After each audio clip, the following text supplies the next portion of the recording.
Imagine a force that built cities, started wars, ended empires, and shaped every item in your home, yet you never voted for it. Trade. From the barter of obsidian in prehistoric Turkey to high-frequency algorithms trading billions of dollars in milliseconds, trade is the silent architect of civilization.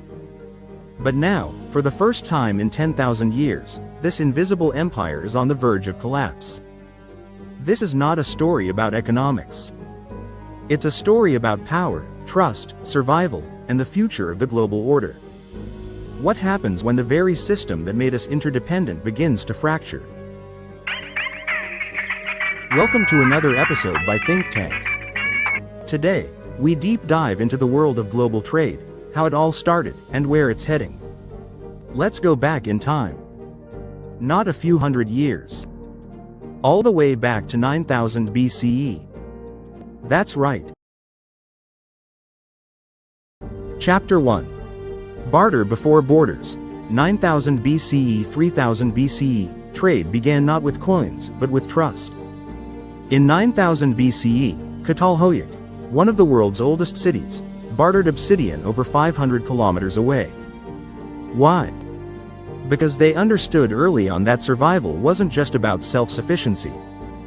It was about specialization. Even in the Stone Age, the average person used tools and food that originated hundreds of miles from their home.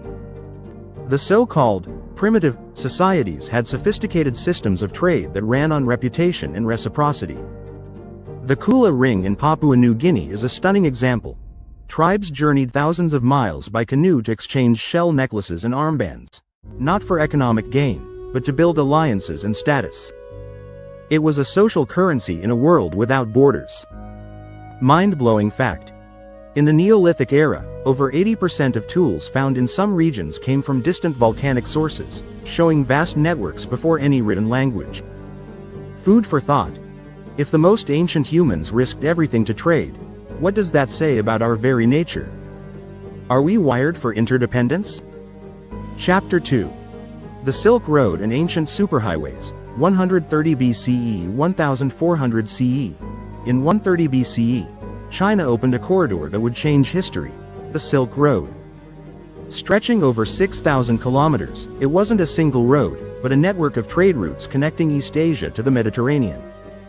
Silk from China, glassware from Rome, spices from India, and even horses from Central Asia traveled these paths. But trade wasn't just transactional, it was transformational.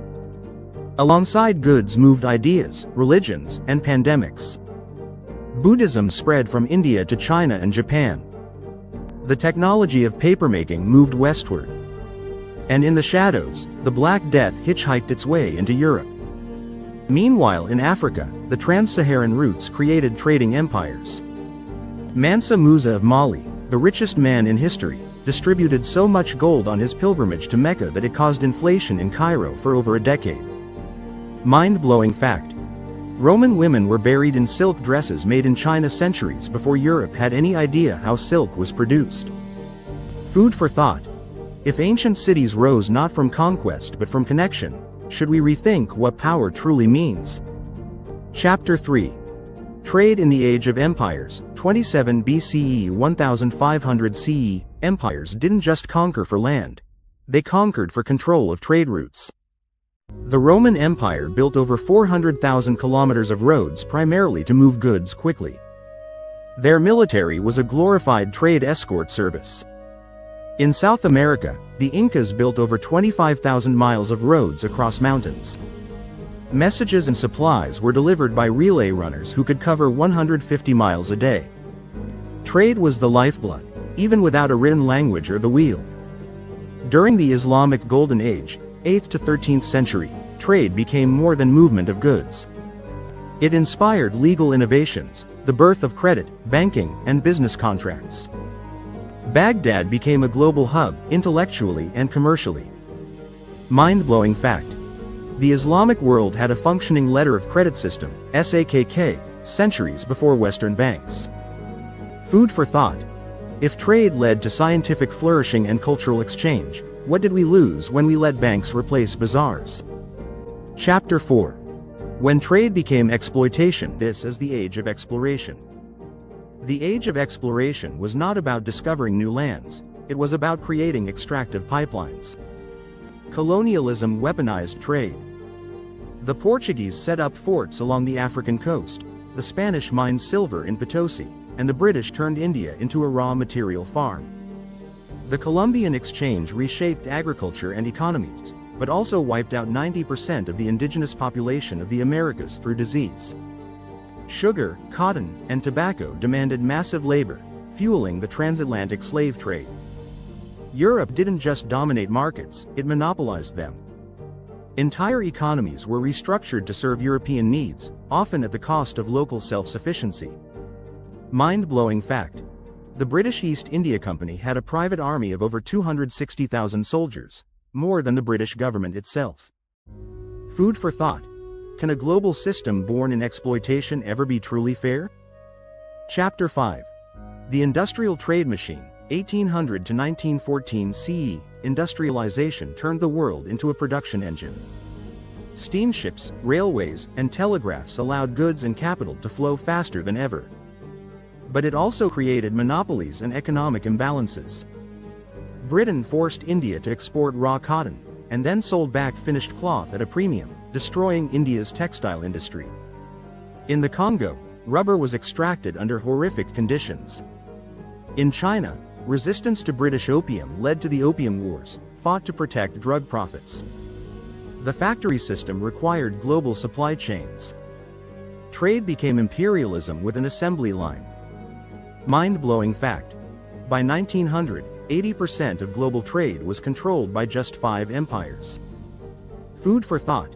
If colonial trade powered the Industrial Revolution, why don't former colonies share equally in today's wealth? Chapter 6. Protectionism and the Great Depression, 1919 to 1944. After World War I, the world turned inward.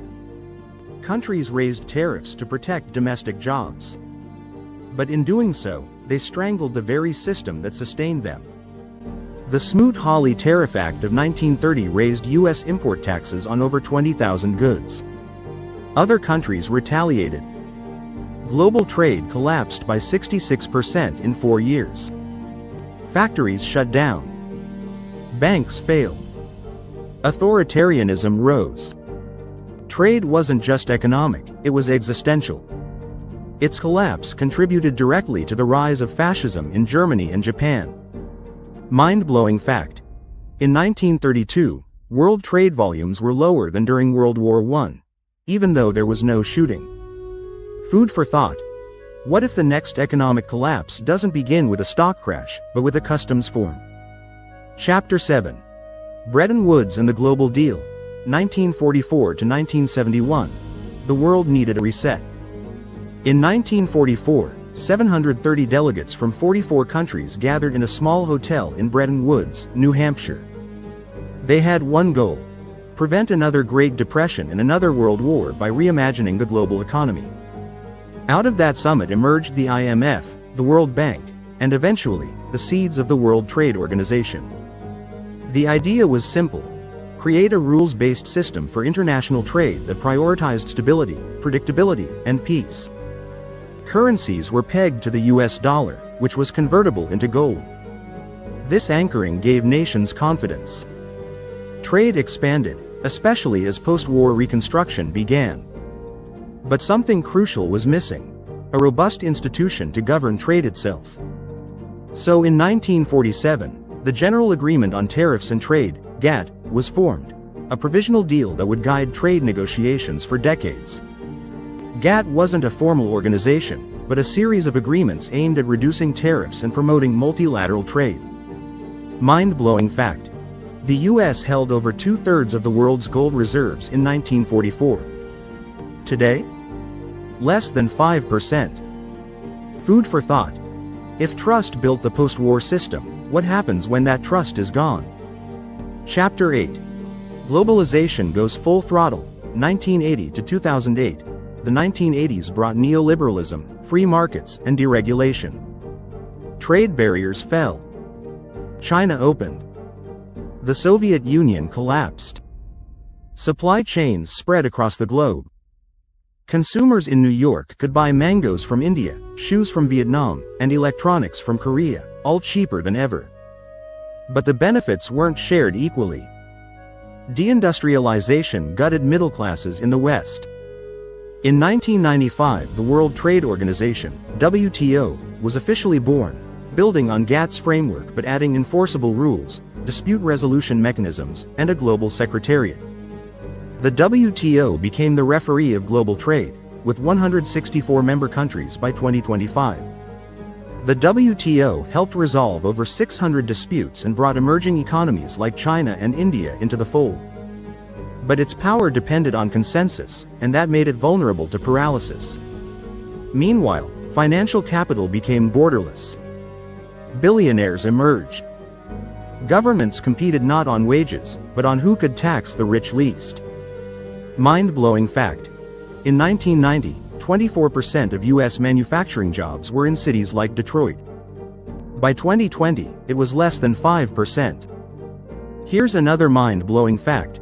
The United States of America, along with Europe, were the fundamental guiding figures in creating the GATT and the WTO. The current president of America, Donald Trump, wants to disrupt the very system that they created, leading to global chaos. Food for thought. If globalization made things cheaper, why did life get harder? Chapter 9a. The Breaking Point, 2008 to 2021. The global trade system, once celebrated as a model of interconnected prosperity, began to unravel long before the pandemic. The global financial crisis of 2008 was the first significant sign of trouble. It was a manic Monday in the financial markets. The Dow tumbled more than 500 points after two pillars of the street tumbled over the weekend. Lehman Brothers, a 158-year-old firm, filed for bankruptcy. Brought down by bad mortgage investments, Lehman, which has 25,000 employees, will be liquidated. As financial institutions crumbled, economies around the world went into freefall. Banks failed, stock markets crashed, and governments rushed to bail out failing industries. The economic shockwaves were felt across continents, and the damage would take years to repair. As nations focused inward to save their economies, global trade collapsed by 12%, and many countries raised tariffs in a desperate bid to protect domestic industries.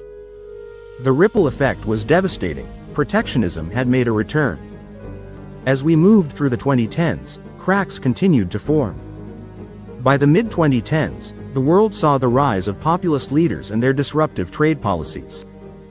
The trade war between the US and China became the defining issue of the decade. In 2018, President Donald Trump initiated a series of tariffs on Chinese goods, sparking a tit-for-tat retaliation from Beijing. In particular with China, we're going to be doing a Section 301 trade action.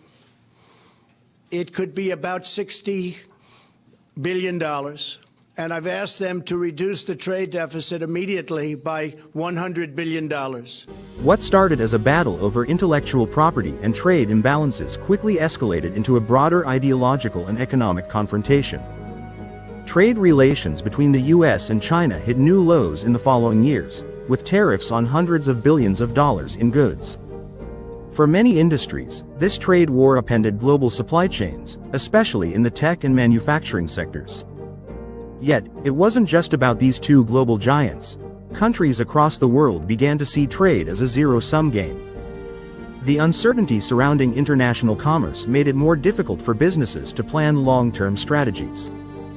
But it was the COVID-19 pandemic that truly threw the world into a tailspin. Beginning in late 2019, the coronavirus outbreak spread rapidly across the globe, triggering widespread lockdowns, travel bans, and severe disruptions to global supply chains. By 2020, the entire world had been impacted by a cascade of crises. Factories closed, ports and airports halted operations, and entire sectors of the economy ground to a halt. The effects on global trade were immediate and severe. The World Trade Organization, WTO, reported a 12% decline in global trade volume in 2020, the largest drop since the Great Depression. This happened in the wake of widespread factory shutdowns, transportation gridlocks, and panic hoarding by nations. crucial industries like electronics, automotive, and pharmaceuticals faced massive shortages due to the disruption of supply chains. Supply chains became more fragile than ever before. Countries scrambled to secure critical goods, from medical equipment to food, and trade barriers rose as nations put up export restrictions on essential supplies like personal protective equipment, PPE, and ventilators. The pandemic also exposed the fragility of just-in-time supply chains, a model that had long been heralded as the pinnacle of efficiency. The reliance on a small number of countries for the production of critical components, especially in industries like electronics and pharmaceuticals, was brought into stark focus. With the closure of Chinese factories, the ripple effect spread globally, crippling industries that depended on Chinese exports. Shortages of critical materials, from face masks to microchips, exposed the weaknesses of a system that had relied on globalization without considering the risks of overdependence on distant suppliers. In response, many nations began shifting toward a strategy known as friend-shoring, moving critical supply chains to countries with which they had trusted relationships.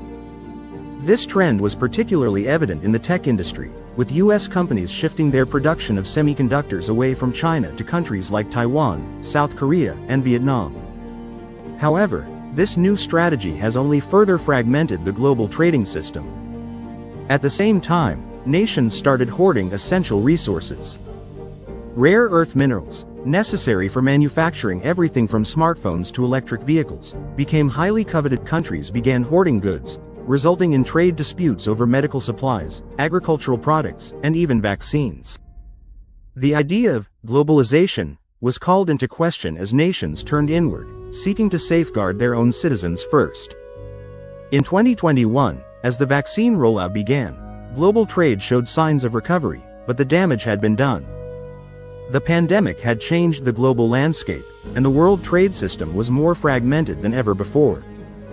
The response to COVID-19 exposed how unprepared the global trade system was for a crisis of such magnitude, and it became clear that the world was heading into an era of trade uncertainty. The WTO, once a central pillar of global trade, has become increasingly irrelevant. It was created to resolve disputes and ensure fairness in global commerce, but its effectiveness has waned as countries increasingly resort to unilateral actions. The WTO's inability to address modern issues like digital trade, climate-related tariffs, and cybersecurity has led many to question its future. The fragmentation of global trade is also evident in the rise of regional trade blocs.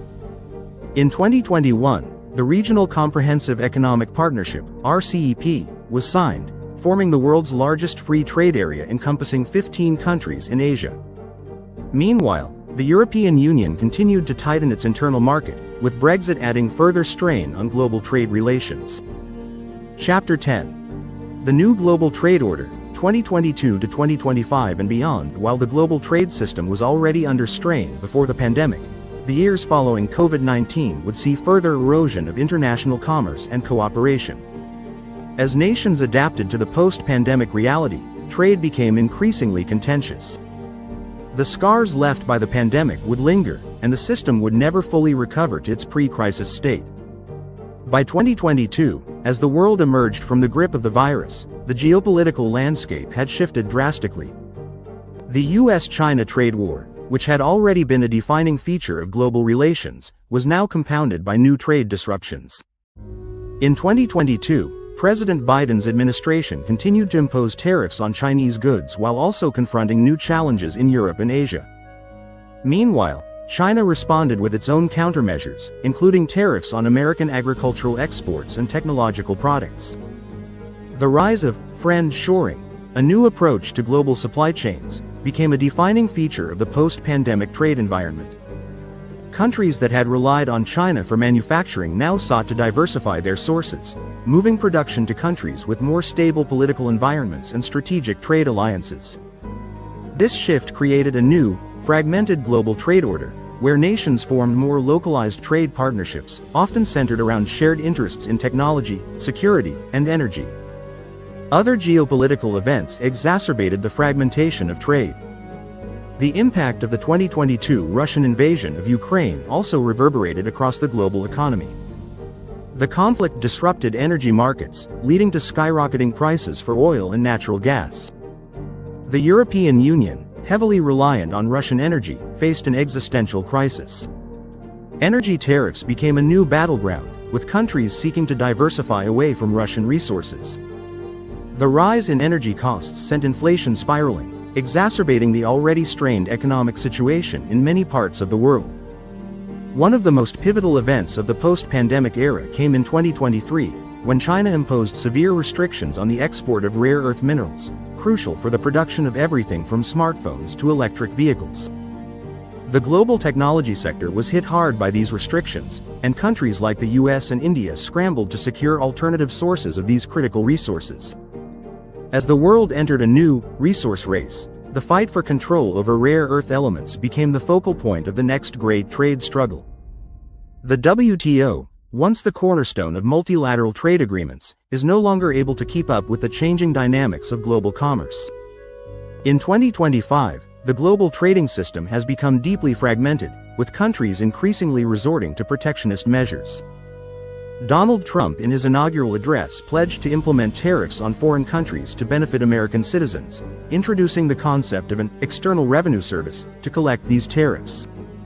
Trump's new tariffs, announced on April 2, 2025, were a clear sign of the direction the world was headed. Stock markets immediately reacted, with Wall Street losing billions in the wake of the announcement. Now America is engaged in a full-blown tariff war with China, slapping tariffs as high as 245%. The global stock markets plunged as a result, highlighting the vulnerability of interconnected economies in an era of rising protectionism. China threatened retaliation, vowing to target American agriculture and technology. The world watched as trade became not just a vehicle for economic exchange, but a weapon of economic warfare. Looking beyond 2025, the world trade system remains in flux. As the world moves toward a more fragmented, regionalized trade order, the question looms: what will the future of global commerce look like? Will trade wars become the new norm, or is this the final chapter of the era of globalization? The coming decades will likely provide the answer. Chapter 11. The Future of Trade, 2025 and Beyond. So what now? Some say we'll enter regional trade blocs, India, ASEAN, Africa building self-reliance. Others say AI will predict demand, blockchain will track every shipment, and trade will digitize completely. But one thing is clear: the global trade empire is collapsing, not from war or poverty, but from distrust. And the next superpower won't be the one with the most oil or steel. It'll be the one that still knows how to trade without fear. The new global order is uncertain, volatile, and fractured. This is not just history. It's prophecy. If every nation retreats behind its borders, who pays the price, and who profits? Where do you think the global trade system is heading? Are we witnessing the end of global trade as we know it, or is this just a temporary setback before a new, more fragmented world order emerges? Will the US-China trade war cause further losses and disruption? Please let us know in the comments. This was Think Tank. If you found this thought-provoking, hit subscribe. And stay curious, because history is not over. It's just repeating itself. Please do check out our other videos and share them with your family and friends. All the sources and resources used to make this video are listed in the description.